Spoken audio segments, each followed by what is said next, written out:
नमस्कार। स्वागत है आपका इंडिया न्यूज के digital platform India news national पे और आपके साथ मैं हूं गौरव सिंह। अक्सर हम लोग वैष्णो देवी की यात्रा करने जाते हैं और जगह जगह हम देखते हैं बोर्ड्स पे लिखा है माँ वैष्णो देवी श्राइन बोर्ड, माँ वैष्णो देवी श्राइन बोर्ड।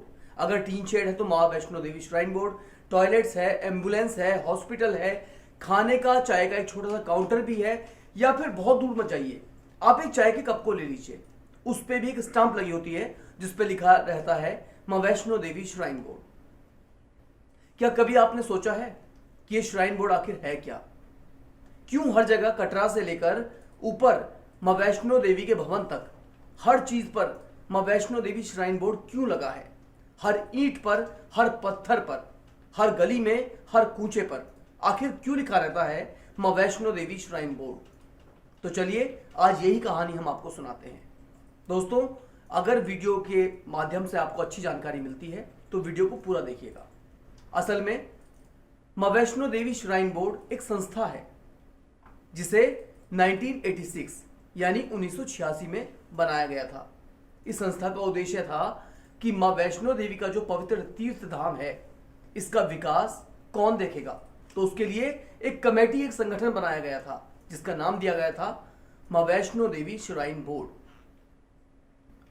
अब जितनी भी चीजें होती हैं, चाहे वो रास्ते बनवाना हो, रास्तों की मरम्मत का काम हो, पहाड़ काट के रास्ते बन रहे हो, टीन शेड लगवाना हो, बिजली के खंभे लगवाना हो, पानी की पाइपलाइन बिछवाना हो, मंदिर का मेंटेनेंस हो, मंदिर के इवेंट्स हो, आप जैसे पिलग्रिम्स जो वहां पे श्रद्धालु जाते हैं उनके लिए रहने, खाने, सोने का इंतजाम करना हो, उनके मेडिकल की कोई भी सुविधा हो, उनकी हर चीज का इंतजाम करता है मां वैष्णो देवी श्राइन बोर्ड।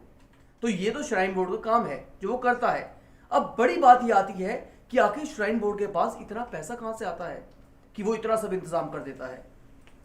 तो दोस्तों, बहुत आसान सा सवाल है और जवाब भी बहुत आसान सा है कि जितना भी हम लोग वहां जाते हैं, आपको पता है कि हर साल मां वैष्णो देवी के दर्शन के लिए 1 करोड़ श्रद्धालु पहुंचते हैं देश और दुनिया से। जो भी वहां जाता है तो मां से मन्नत मांगता है, दर्शन करता है, लेकिन खाली हाथ कोई नहीं जाता। कोई कुछ लेकर जाता है तो कोई दान में बहुत कुछ देकर भी आता है।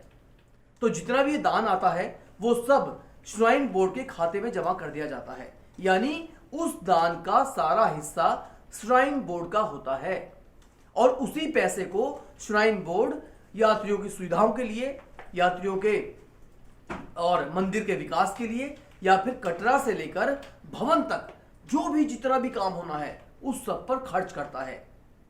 तो ये तो मैंने आपको आसान शब्दों में बताया है कि श्राइन बोर्ड क्या है, कैसे बना, कब इसकी स्थापना हुई, ये क्या काम करता है और कहां से इसके पास पैसा आता है। ये सवालों के जवाब मैं आपको दे चुका हूं। इसके अलावा भी श्राइन बोर्ड का बहुत सारा बड़ा काम है। दोस्तों, ये मत समझिए कि जो हमें इन आंखों से दिखाई दे रहा है श्राइन बोर्ड सिर्फ वही काम करता है। इसके अलावा भी श्राइन बोर्ड ने लड़कियों के लिए स्कूल खोले हुए हैं, बच्चों के लिए विद्यालय बनाए हुए हैं, चाहे फ्री लंगर की सुविधा हो, ये तमाम चीजें श्राइन बोर्ड लगातार करता रहता है। क्योंकि जब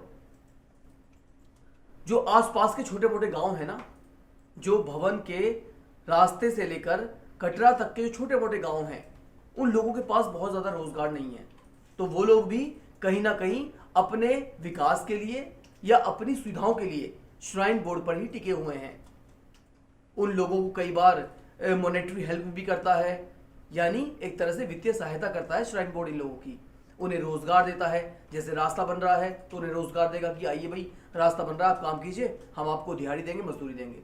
बहुत सारे लोग ऐसे भी हैं जो कि बहुत सारे लोग इसमें ऐसे भी हैं जो वहां पे श्रम से अपना काम करते हैं, जीविका कमाते हैं, खाने पीने का जुगाड़ करते हैं। और बहुत सारे लोग ऐसे भी हैं जो घोड़ा, पिट्ठू, टट्टू, पालकी ये सब चला के अपनी दिनचर्या को चलाते हैं और वो भी श्राइन बोर्ड के अधीन आते हैं। आप कभी वैष्णो देवी जाए तो गौर करके देखिएगा कि उनकी बाजू पे एक बिल्ला रहता है जिसपे उनका नंबर लिखा रहता है, और वो जो बिल्ला है वो भी कौन देता है? श्राइन बोर्ड देता है। इसके अलावा आप हमेशा देखना कि वो एक रेड शर्ट पहनते हैं। रेड शर्ट उनका कोड ऑफ ड्रेस है। वो इसलिए है क्योंकि वो श्राइन बोर्ड के अधीन है, उन्हें इन चीजों का पालन करना पड़ेगा। तो उनकी दिनचर्या जो चलती है वो श्राइन बोर्ड से ही चलती है। और श्राइन बोर्ड इसके अलावा हॉस्पिटल बनाता है, उन्होंने यूनिवर्सिटी भी बनाई है, स्कूल्स बनाए हैं, लड़कियों के लिए अलग से स्कूल बनाए हैं, गांवों का विकास किया है। तो जितना भी पैसा आता है, जो पैसा मंदिर, रास्ते और विकास से अलग बच जाता है, उसी पैसे में से एक अलग से फंड निकाला जाता है, जिसे वहां रहने वाले स्थानीय निवासियों पर भी बराबर खर्च किया जाता है। तो भाई ये आज हमने आपको समझाया है कि वैष्णो देवी श्राइन बोर्ड का आखिर रोल क्या है। आप देखते भी होंगे कि किसी भी आप तीर्थ पर चले जाइए, आपको सबसे ज्यादा जो विकास देखने को मिलेगा वो मिलेगा आपको वैष्णो देवी पर।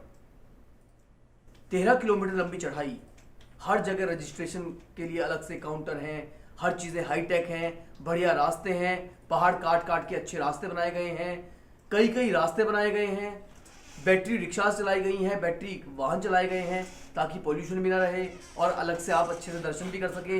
हेलीकॉप्टर की सुविधा दी गई है, काउंटर्स बनाए गए हैं। तो जितना भी ये मेंटेनेंस है, सब कौन कर रहा है? ये श्राइन बोर्ड कर रहा है। दोस्तों, आपको एक बात और बता दें कि इससे पहले जब पूर्व राष्ट्रपति एपीजे अब्दुल कलाम एक बार वैष्णो देवी की यात्रा पर गए, तो वो इस चीज से बहुत प्रभावित हुए और उन्हें तारीफ की अपने शब्दों में कि वाकई श्राइन बोर्ड ने यहां बहुत काम किया है। और यही वजह है कि श्राइन बोर्ड देश के बड़े इस तरह के जो बोर्ड्स हैं उनमें से एक है। क्योंकि चाहे वो बालाजी की हम बात करें, चाहे हम शिरडी साईं बाबा की बात करें, या फिर हम वैष्णो देवी की बात करें, जो चढ़ावा चंदा आता है उस मामले से लेकर जो मान्यता है उस मामले तक श्राइन बोर्ड एक अदद भूमिका निभाता है और अच्छे कार्य करता है। वहां जाने वाले यात्रियों को अच्छी सुविधाएं भी देता है।